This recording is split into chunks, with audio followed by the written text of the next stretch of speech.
los videos relativos a las clases se las voy a mandar también después de la jornada.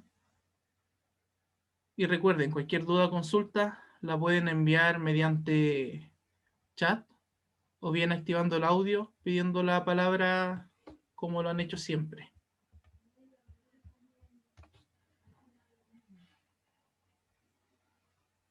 Ya, entonces, esta guía número 16, voy a destacar algo que viene en la guía desde la guía número 12.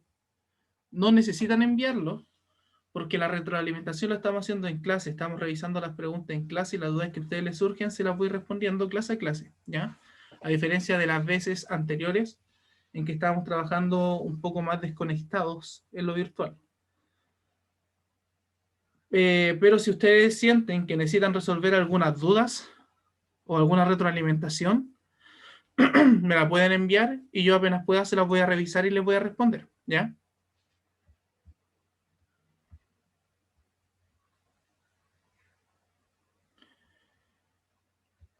En relación a las actividades, dice que van a ser enviadas a través de formularios de Google. Es probable que haya un formulario para la guía 16 o las otras guías que vienen, pero va a ser sin calificación. Es solamente para ver los logros que han obtenido ustedes en los aprendizajes. Así que no se preocupen por eso.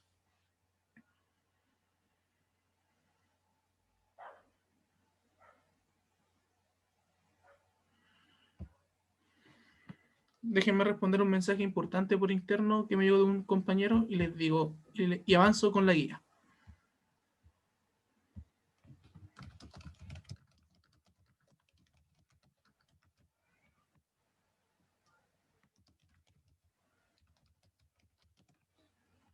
Ya, entonces en la guía número 16 lo que se iba a trabajar tiene que ver con conductividad térmica primero. En este caso, la conductividad térmica tiene clara relación con lo que estamos estudiando, que es sobre temperatura. Recuerden que la temperatura era una medida de la energía cinética que tienen las partículas en un cuerpo, ¿ya? De este movimiento que tienen las partículas dentro de un cuerpo.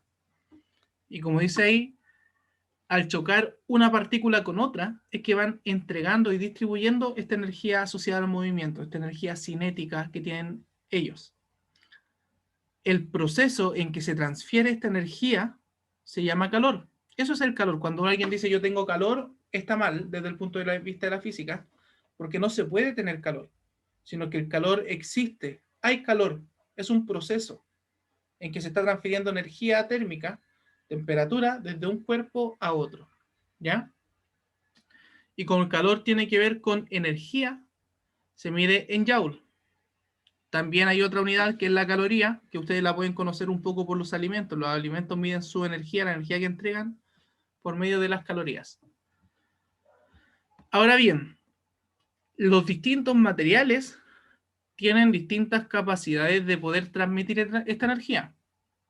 Por ejemplo, si hay un día soleado y ustedes ponen su mano sobre madera, no se van a quemar, al menos no rápidamente. Pero si en el mismo día ustedes ponen la mano sobre un trozo de metal, es muy probable que sí sientan que se están quemando. Y todo esto tiene que ver con la conductividad térmica. Entonces, existen estos materiales que pueden bien aislarlos de la temperatura y de este proceso de transferencia de energía, o bien permitir que ocurra de buena forma esta transferencia. Los aislantes térmicos, tal como se señala acá en la guía, son los materiales en que el movimiento interno que tienen las partículas es muy poco o se mueve muy lentamente, ¿ya? Es decir, no son buenos para poder transmitir esta energía, para que exista el calor, es decir, este proceso de transferencia de energía. Ejemplos de ellos son la lana de vidrio o la espuma de poliuretano, que es un material que se utiliza en la construcción. Cuando ustedes tienen habitaciones que aíslan de la temperatura, es porque entre las paredes tienen este tipo de material, ¿ya? Hay otros ejemplos, por ejemplo, como sale ahí la madera, el vidrio o el corcho. Y así como existen los aislantes térmicos, están también los conductores térmicos, que por lo general también son buenos conductores de electricidad. y tiene que ver con este movimiento más ágil de las partículas al interior de ellos. Por ejemplo, el cobre, el aluminio, el hierro, si se dan cuenta, son metales, en general los que tienen muy buena conducción del calor. Por ejemplo, si yo los pongo en la siguiente situación, les voy a servir café muy caliente, y ustedes tienen a su disposición dos vasos, uno de estos de Plumavit o un vaso metálico. ¿En cuál preferirían servirse el café caliente y por qué?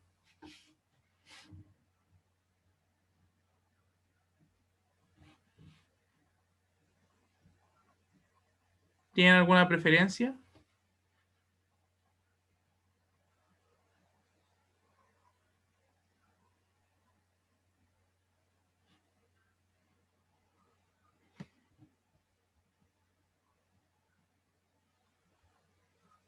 ¿Les da lo mismo si es que se sirven en un café en un vaso de Plumavit o un vaso metal? ¿No hay ninguna diferencia? Pueden responder por chat si quieren, no hay problema.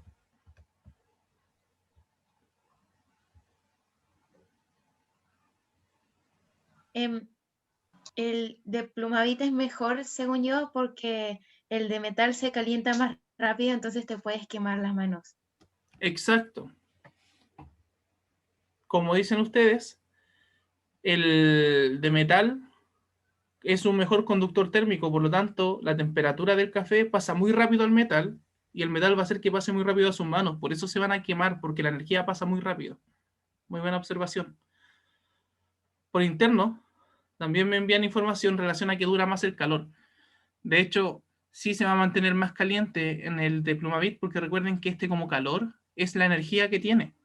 Y el Plumavit ayuda a que esa energía no se transfiera, por lo tanto se va a mantener mejor y debería durar más tiempo contenida esa temperatura en el café, en un vaso de Plumavit.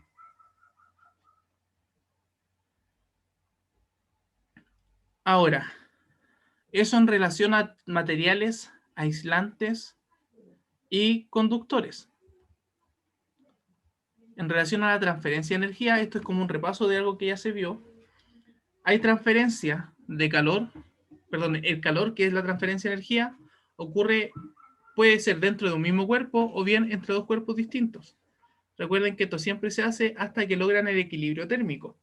Y siempre el que tiene mayor temperatura, es decir, más energía, se lo entrega al que tiene menos temperatura, es decir, menos energía. ¿Ya? La idea es equilibrar la cantidad de energía que está entre estos dos cuerpos.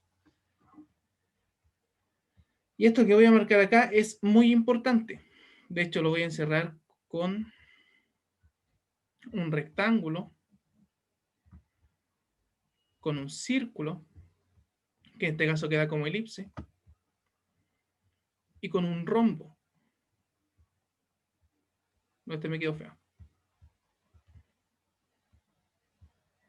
Ahí está el rombo.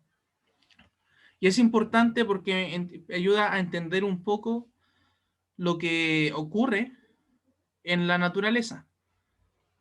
Imaginen un cubo de hielo. Al darle energía, al aplicarle calor, al aumentar su temperatura, el cubo de hielo se va a empezar a derretir. Pero antes de empezar a derretirse, hay un proceso en que empieza a aumentar su temperatura. El cubo de hielo, llegando a los 0 grados aproximadamente, pasa de estado sólido a estado líquido. Se llama punto de fusión. Entonces, al pasar a agua, empieza a adquirir esta energía y aumenta su temperatura. Pero cuando llega a este punto en que se va a transformar en agua, la temperatura no aumenta. Y la temperatura no aumenta porque la energía ya no se va a usar para subir la temperatura, sino que la energía que se suministra, que absorbe este cuerpo, se ocupa para romper los enlaces que tienen las partículas. Y al romper estos enlaces, es que permite pasar del estado sólido en que las partículas están más juntas a un estado líquido en que las partículas están más libres. ¿Ya? Entonces es importante entender que cuando hay un cambio de fase o cambio de estado, la temperatura no aumenta en este instante que está ocurriendo el cambio porque la energía se va a utilizar para romper los enlaces. Entonces, teniendo eso claro, podemos ver que aquí, por ejemplo, hay un gráfico en donde se puede ver que en la medida que va aumentando el calor es esta línea horizontal, la temperatura es esta línea vertical. En la etapa desde el inicio aumenta la temperatura porque le aumento el calor que le entrego. Pero desde A hasta B no aumenta. Y cuando en un gráfico yo veo que la temperatura no aumenta, es porque tenemos un cambio de estado. Porque ya la energía no la estoy entregando para subir la temperatura, sino que la energía la están usando para romper enlaces. Y así en cada parte del gráfico. Sube temperatura, se mantiene, entonces cambio de estado y luego vuelve a subir la temperatura. Y acá hay un gráfico que muestra los nombres para que los vayan recordando. En rojo está cuando el cuerpo absorbe energía, y en azul cuando la va cediendo, cuando va entregando energía.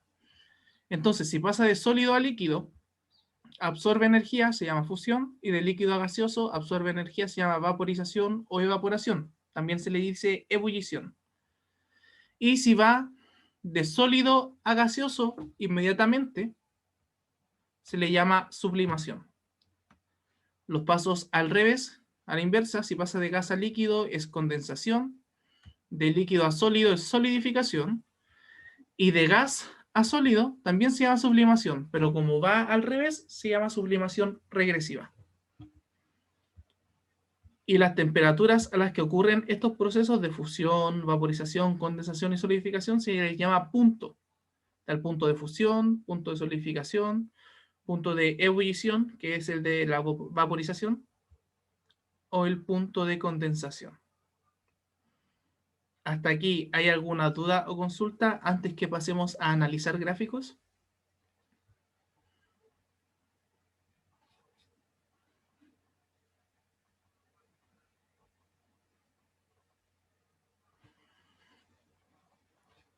Ya, voy a avanzar entonces para que pasemos a la parte práctica de análisis del gráfico.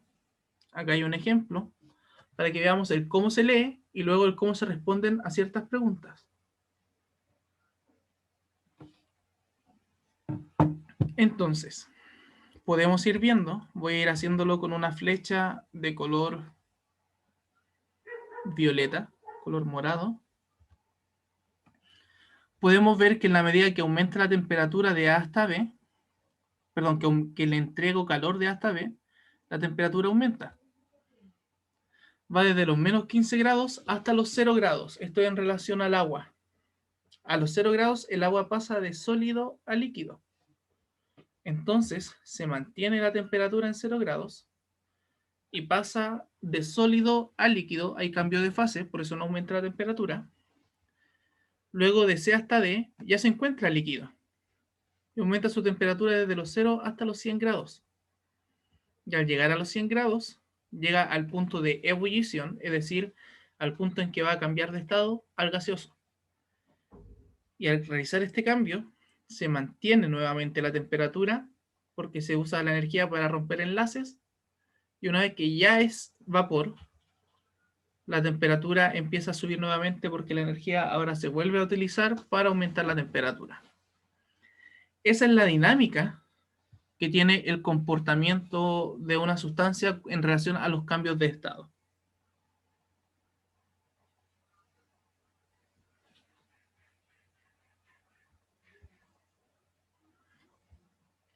Ya, entonces, a continuación hay un gráfico también con preguntas que es igual a lo que hay en los problemas que ustedes deben abordar después. Entonces, la idea es que vayan entendiendo el por qué y el cómo se responde de cierta forma para que tampoco les queden dudas a la hora de hacer los ejercicios. El ejemplo dice que hay un gráfico que muestra los cambios de estado para una masa de 500 gramos de una sustancia que estaba inicialmente en estado sólido. Entonces, aquí en el punto A estaba en estado sólido. De acuerdo a ese gráfico, me pide que digamos en qué tramos aumenta la temperatura. Y para eso hay que solamente ver en qué tramos esta línea va subiendo hacia la derecha. Es decir, de A hasta B podemos ver que sube y de C a D podemos ver que sube. Por lo tanto, son esos los tramos en que aumenta la temperatura. En la B, ¿en qué tramos cambia de estado? Aquí es clave recordar que los cambios de estado son cuando se mantiene constante la temperatura porque se está usando la energía para romper enlaces. Entonces, si nosotros miramos el gráfico, entre B y C la temperatura es constante, no cambia, y entre D y E la temperatura también se mantiene sin cambiar. Por eso son esos dos tramos donde hay cambios de estado. Recuerden que partía como un cuerpo sólido. Voy a borrar entonces tantas flechas que hice para que veamos las siguientes preguntas. ¿En qué tramo la sustancia se encuentra en estado líquido? Vamos a ver entonces que en el A era sólido y se mantiene así hasta llegar a B, en que va a haber un cambio de estado. Al aumentarle la temperatura, va a pasar de sólido a líquido. Por lo tanto, en C ya es líquido y va a seguir siendo líquido hasta llegar hasta D, que es donde empieza otro cambio de estado. Es decir, es sólido, aumenta su temperatura, se mantiene porque está cambiando de estado y en C se transforma ya en líquido hasta el punto D. Por eso el tramo es el C y D. Ahora, para ver en qué punto se convierte en líquido, tenemos que ver el eje vertical y reconocer a qué temperatura ocurre ese primer cambio de estado. Entonces, de C a B es el tramo donde ocurre el cambio de fase y podemos ver que ocurre a los menos 25 grados. Por lo tanto, la temperatura a la que se convierte de sólido a líquido son esos menos 25 grados. La pregunta es sobre las calorías, es decir, energía que necesita para pasar de sólido a líquido. Y en este caso, podemos ver que al partir en sólido a los menos 65, termina por transformarse en líquido acá, en el punto C. Es decir, va desde A hasta C para que se logre transformar en líquido. Y si vemos en el horizontal las calorías que se necesitan para ese tramo, para esa distancia, podemos ver que son las 750 calorías para que este elemento sólido que yo tenía se lograse transformar en un estado líquido después de darle estas 750 calorías. Y la última pregunta, ¿cuántas calorías se necesita para que llegue a la temperatura, de ebullición? Es decir, para que siendo estado líquido logre llegar al punto en que se va a empezar a transformar en gas. No una vez que se transforme en gas, sino que al punto en que va a empezar a transformarse en gas. Para eso, reconocemos que parte en C como estado líquido y llega luego a D, que es el punto en que va a empezar el otro cambio de fase. Por lo tanto, pasa desde los 750 hasta los 1050. Es decir, hay 300 calorías de diferencia desde que fue líquido hasta que llegó a ser justo antes en el punto en que se va a transformar en gas.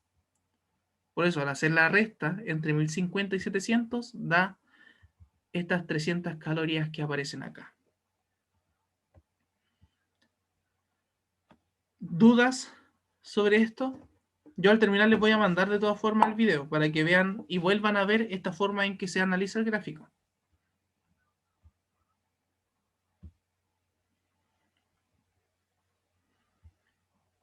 Voy a avanzar entonces a los ejercicios que ustedes deben hacer, que vamos a revisar la próxima clase.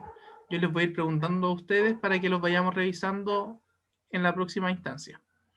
La primera pregunta.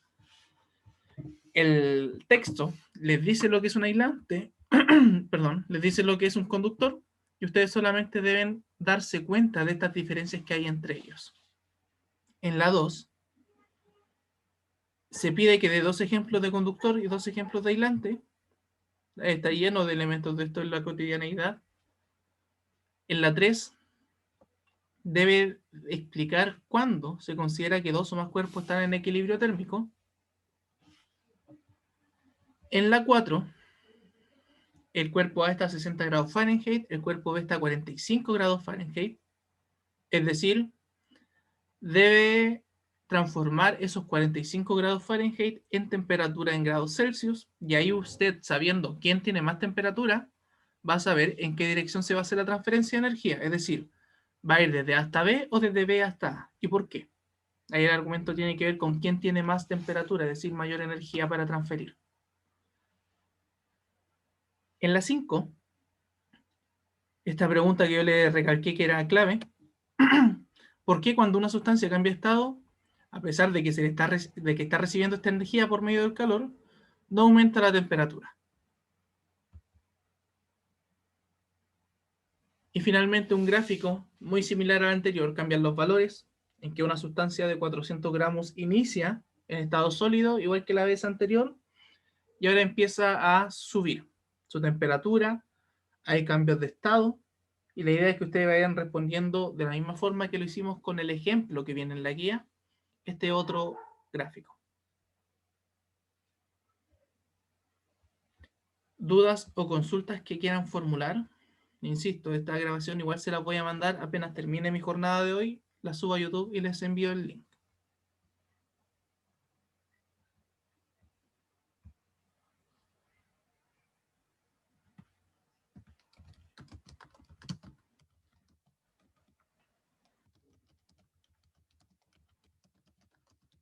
Entonces, si no hay más dudas, pueden retirarse. Muchas gracias por estar.